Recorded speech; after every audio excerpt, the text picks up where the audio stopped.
Welcome back to the latest edition of Kansas City's Northeast Newscast. I'm your host, Paul Thompson, and this week's episode is dedicated to the memory of Kansas City, Missouri firefighter John Mesh. Mesh's ties to the historic Northeast community run deep. He attended grade school at Holy Cross Catholic School, and when he joined the Kansas City, Missouri Fire Department in 2002, he became a member of Pumper 10 in the historic Northeast. Battling a two-alarm blaze on Independence Avenue on a fateful night on October 12, 2015, Mesh and fellow firefighter Larry Leggio died in the line of duty after an exterior wall collapsed upon them. Mesh's legacy, though, lives on through the work of his brother, Jim, and one of his friends and colleagues, John Sirna, of Pumper 10. The pair conceived and created the John V. Mesh Memorial Scholarship shortly after his death.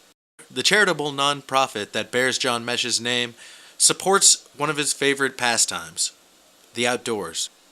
Every year, Jim Mesh and John Sirna organize a sporting clay shoot out at Powder Creek Shooting Club in Lenexa. The annual event funds the John V. Mesh Memorial Scholarship, which in 2017 presented a $10,000 check to the Missouri Department of Conservation, which funds the Discover Girls Nature Camp, a multi-day camp which aims to introduce young girls to the outdoors. The charity of choice is an homage to John's love for nature, and also of his family. After his untimely death on that fateful night in October of 2015, John Mesh left behind a wife and 4 daughters. Last week, I sat down with Jim Mesh to talk about the John V. Mesh Memorial Scholarship, as well as this year's incarnation of the check presentation to the Missouri Department of Conservation, which will be held on Saturday, February 24th at 3 p.m. at the Firefighters Memorial. Jim talks about the process of organizing the scholarship and charitable events, some memories from his brother, and recounts some of his fateful, haunting memories from that night on October 12th, 2015, that would forever change his life. Here's my conversation with the very gracious Jim Mesh, who met me at a nearby coffee shop on the morning of Friday, February 16th. Thank you for listening. All right, I got this thing started now. It's Paul Thompson here sitting alongside Jim Mesh. He's, I guess, the founder, and I don't know, maybe you can tell me what your title is there in relation to the John V. Mesh Memorial. I'm actually the treasurer for the John V. Mesh Scholarship. Obviously, John was my little brother, but after he passed away, the driver on Pumper 10, which is John Sirna, approached me and asked me if I would be interested in starting a scholarship and a foundation in John's name. So it was pretty much John's brainchild. You know, he's the one that actually started it. But then he asked me if I want to come aboard and, could we do it in John's name and all that. So that's how it started. How nice was that to hear somebody who was a colleague of your brother come to you with that kind of proposal? It was awesome. I've said before that it just, my brother Mark was a fireman, and he actually worked with Larry Leggio at 23s for a long time when I lived in Northeast. And I would go down to the station a lot and hang out with a bunch of guys, and I got to know a bunch of guys at 23s. But at 10s, where my brother John worked, I really didn't know the guys that well because I didn't go down there like I did with 23s. Right. And like you said, after this incident, I knew John Sirna and some of the guys, but I didn't know them well. But to know what my brother meant to them, it's amazing, Right. And for those who don't know, this charity is, I think you've had 2 incarnations already of the event that kind of powers the charity. Correct. Can you talk a little bit about the event that you put together and what the charity supports? The John V. Mesh Memorial Scholarship is a conservation-based scholarship. Our family growing up, we were all big outdoors people, conservationists. We actually bow hunt and enjoy the outdoors, fishing, whatever the case may be. So when John Sirna approached me, he said, "Hey, let's do this and let's make it about conservation, something that your brother, was passionate about."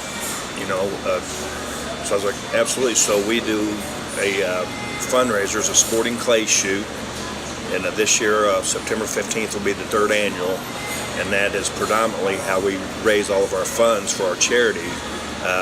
Actually, Saturday, February 24th, will be our second annual check presentation to Missouri Department of Conservation for a Discover Nature Girls Camp, where we donate money to them to sponsor a girls camp.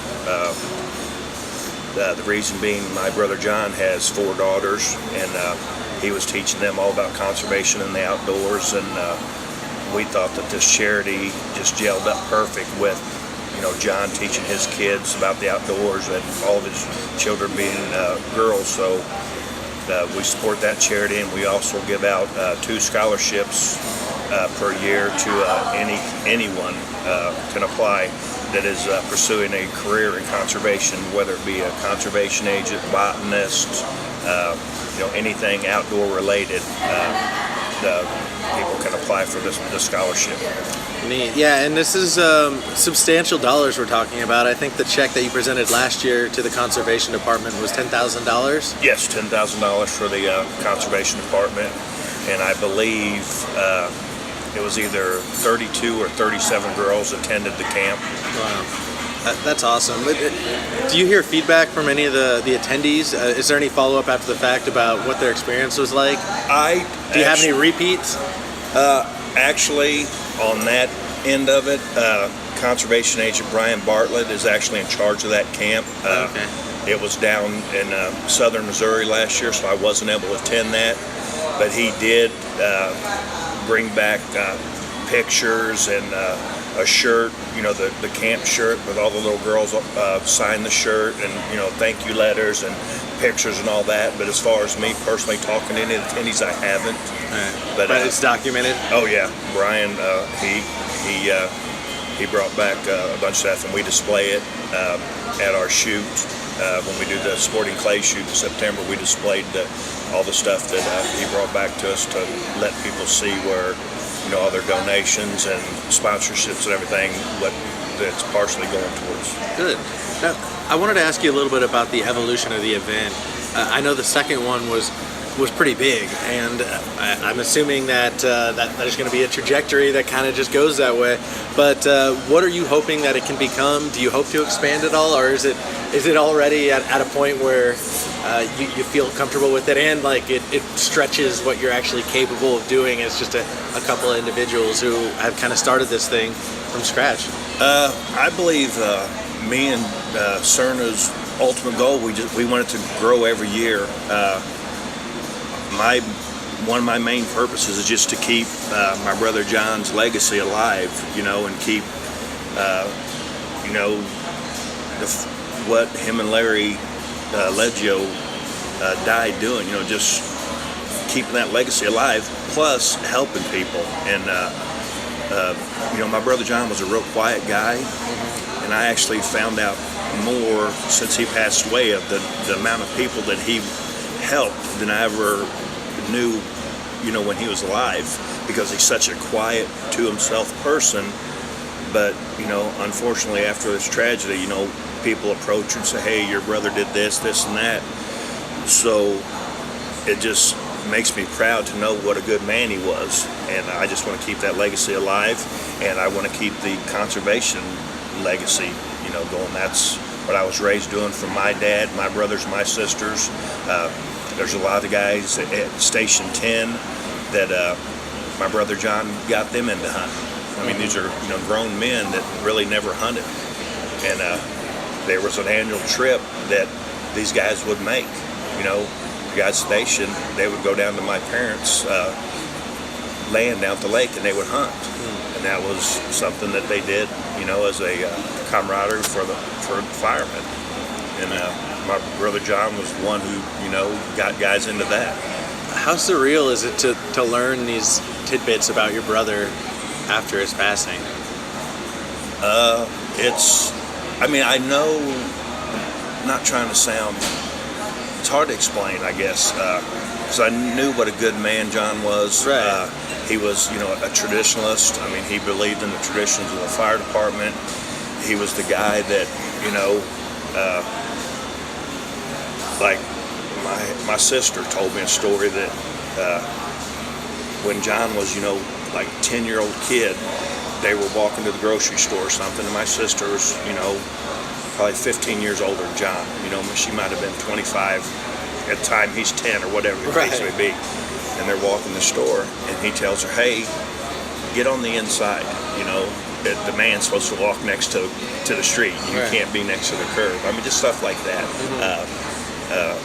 My sister's told me that, when she lives at the lake, that John, he would have to drive 2 hours back to Kansas City, and she had a 15-minute drive to go home, and he would always tell her, "Hey, make sure you call me when you get home, so I know you made it home safe." Right. And he's that kind of guy. He was always checking up on my mother. Since my dad passed away, he would always check up on my mom, and a good guy. He had a big heart. Awesome. And this event in his honor, it started with how many people? And the first year we had about 75 participants, shooters, and this year we had 145 to 150 people, which we are about maxed out, but we are looking at every available option to keep expanding it, because we want it to keep getting bigger and better every year. We want to help more people in John's name, and we are actually getting some more people that are volunteering to help, as far as for lack of a better term, the day-to-day operations. Right. Because as we were talking about earlier, it's hard for me and John Sirna to operate this thing, as we both have full-time jobs and families. Right. And well, so you talked about possibly expanding it. Does that mean maybe opening it up on another day, or doing a weekend thing, or have a couple a day and a night or something like that? Yeah. Maybe a 2-day event. We're still, I don't mean to put you on the spot too much. Yeah, and like I said, we have nothing that's, no details are hammered down or, ironed out.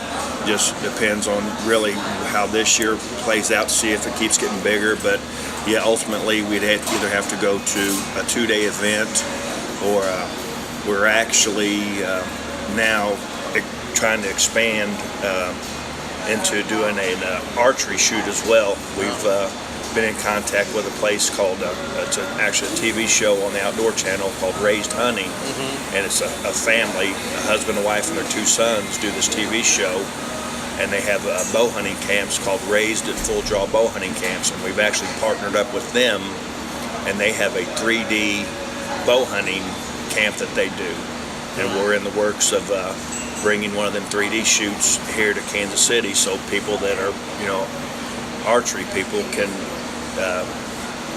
do the tournament here in John's name as well. Oh, cool. Nice. Well, sounds exciting. And I know that you kind of pull together a bevy of sponsors. Can you maybe talk about some of the sponsors that are involved and how the money gets raised? I think you mentioned before that there's an auction usually at the end of the night with donated items, right? Yes.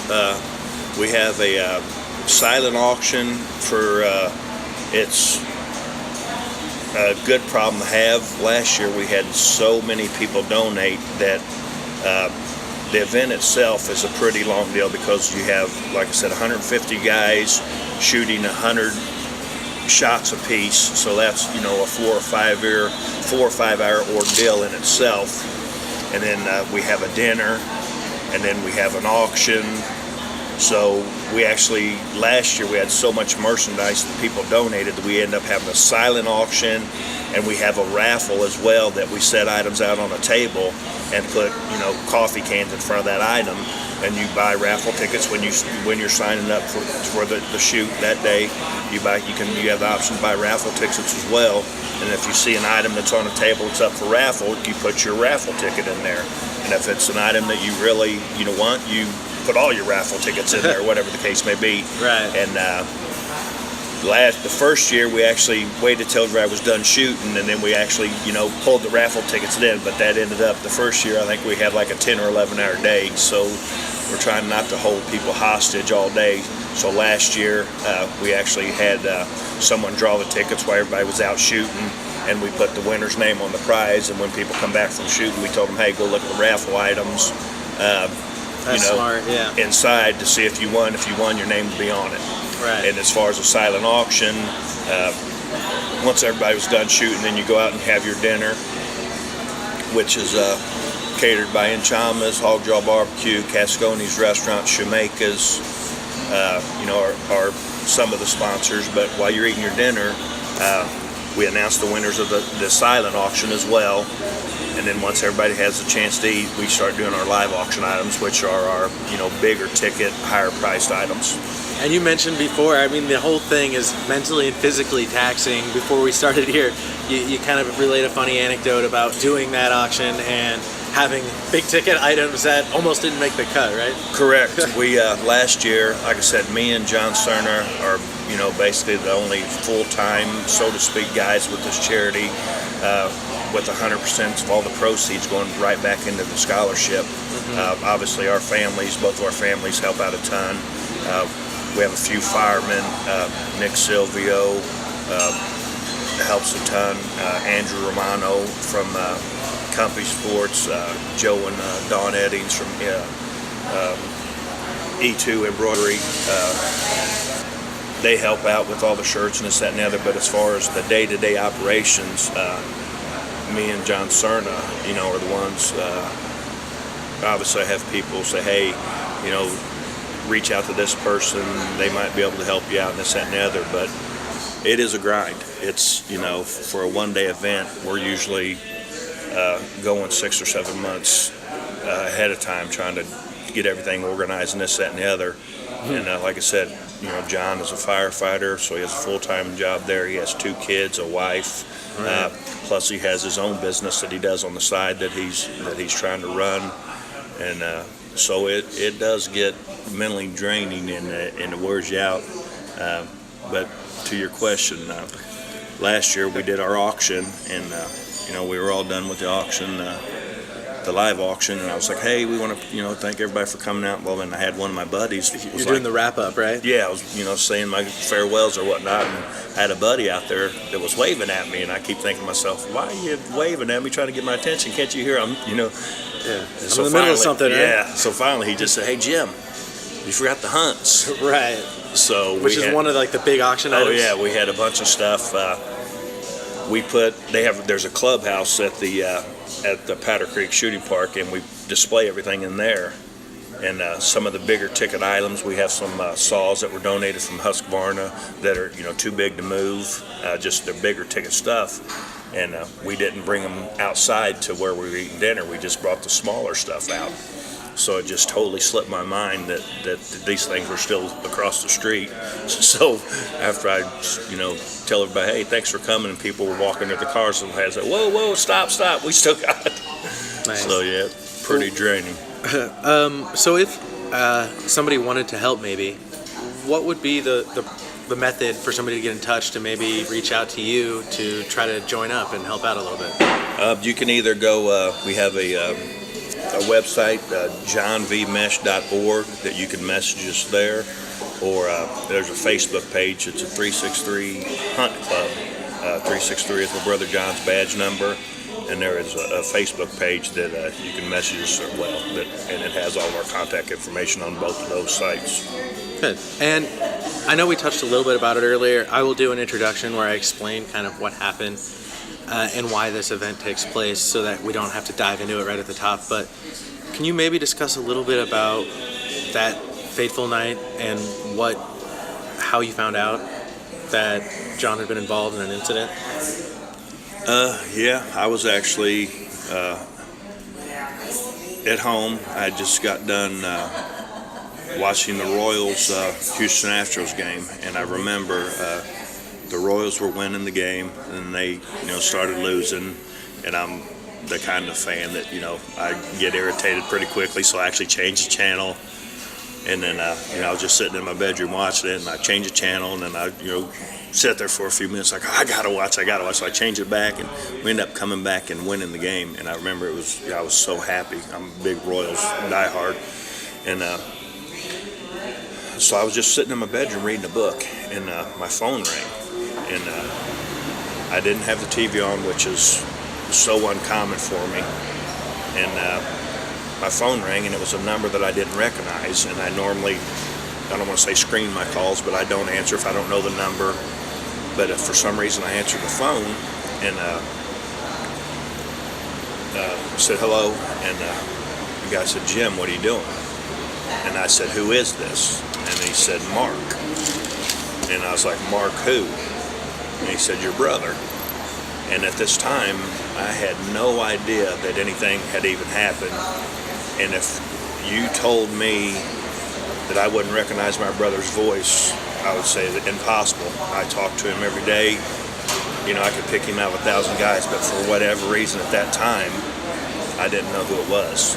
And so he said, "Your brother." And I said, "What number you called me from?" And he told me, he goes, "You need to get to TMC, you know, which is Truman Medical Center."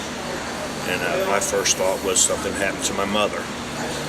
And so I asked him, I said, "What's wrong?" And right when I said that, I realized that, you know, I know TMC, unfortunately, I'd been there before for friends that are firefighters that hadn't been transported down there. So he said, "Just get to the hospital, John's been hurt." And that's how I found out. Wow. You get to Truman Medical Center, and what do you see? I actually, when I pulled up, I parked right in emergency. You know, I didn't know where to go. Like I said before, I'd actually been down there a couple times before with other friends that, you know, firefighters that had been hurt or burned. And I pulled up there, and there's just, you know, almost every firefighter in Kansas City, it seemed like, was down there. But I pulled up in the emergency parking lot, and I seen a policeman walking towards me. And I was thinking to myself, really, I don't want to deal with this right now. I don't want this guy telling me to move my truck. I'm, you know, already, you know, not, you know, wanting to, you know, talk to anybody, so to speak. And the policeman walked up to me, he says, "Hey, man," he goes, "just leave the keys in it. I'll find you here in a little bit." How he knew who I was beyond me. But that night, the Kansas City Police Department and Truman Medical Center couldn't have been any more helpful and accommodating. I mean, it was amazing what they did for us through the whole ordeal. I just can't imagine what that's like.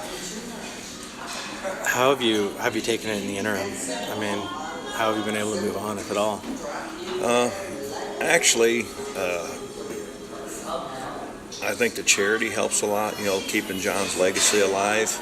But, you know, you always hear, you know, time heals. And in this instance, that's really not the case. Mm-hmm. I don't know if it's because, you know, John was my, you know, youngest sibling. You know, what happened to him. But it hurts now as much as it did, you know, the day it happened. I mean, I think of him now. Sometimes you know, sort of feel guilty for people that I talk to on a daily basis, because they always got to hear me either talking about this charity or talking about my brother or something like that. And it's not that people don't, you know, I just, for me personally, you know, I'm like, oh, he wasn't their brother. You know, I don't want to burden them with constantly, you know, bringing up bad memories, but it's always on my mind, just like, you know, my siblings and my mom and, you know, guys at the station, you know. All of us have our moments, as I'm sure that, you know, Larry's family as well. Mm-hmm. You know, I'm still in contact with his family, and, you know, there's just days that, you know, something will hit you, and you can just tell from as soon as you get up, it's going to be one of those days. Right. Well, I appreciate you being willing to talk about it. And that concludes my interview with Jim Mesh. I'd be remiss if I didn't thank Jim once again for being willing to talk about something so near and dear to his heart that obviously still touches him on a day-to-day basis.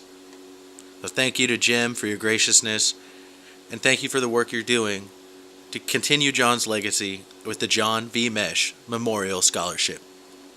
Once again, I'd like to remind everybody how they can get involved in supporting the John V. Mesh Memorial Scholarship. This Saturday, February 24th at 3 p.m. at the Firefighters Memorial, Jim Mesh and John Sirna will present a check to the Missouri Department of Conservation to fund another year of Discover Girls Nature Camp.